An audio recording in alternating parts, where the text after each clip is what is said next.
आज 375 वैकुंठ गमन सोहळा पार पडत आहे आणि सरकारी यंत्रणेमधले आपले अनेक बांधव येथे आपली सेवा देत असताना तत्परतेने उभे आहेत आणि डोळ्यामध्ये तेल घालून अंजन घालून आज या लोकांच्या सुरक्षेसाठी, या लोकांच्या देहाला काही त्रास होऊ नये, लोकांमध्ये काही संभ्रम पसू नये म्हणून आज ते आपल्या जीवाचं रान करून ड्युटी करत आहे. असेच एक बांधव आपल्याला भेटले.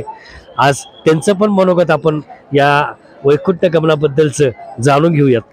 साहेब, आज या ठिकाणी तुकाराम बीच करता मोठ्या प्रमाणात आपला जो फौजफाटा आहे तो लावलेला आहे आणि जागोजागी मोठ्या प्रमाणात बंदोबस्त लावलेला आहे, जेणेकरून भाविकांना कुठल्याही प्रकारचा त्रास होणार नाही आणि सगळ्या व्यवस्थित नियोजन लावलेलं आहे.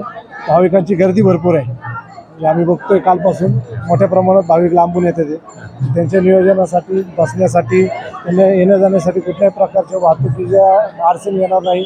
तसंच ज्या आपल्या रोजच्या सुखसुविधा आहेत त्यामध्ये कुठल्या अडथळा येणार नाही या पद्धतीचे या ठिकाणी नियोजन केलेलं आहे. त्याकरता प्रशासन आणि पोलीस खातं हे सगळे सतर्कतेने आणि नियोजन करत आहे. तुम्हाला या सोहळ्याबद्दल काय वाटतं? सोहळा खूप मी आता पहिल्यांदाच या ठिकाणी बंदोबस्ताला आले आणि सोहळा पाहून तर रमणीय वाटतं. खूप छान खूप छान वाटतं. ही सुखाची कल्पना कुठेच करता कुठेच आहे. रामकृष्ण हरी.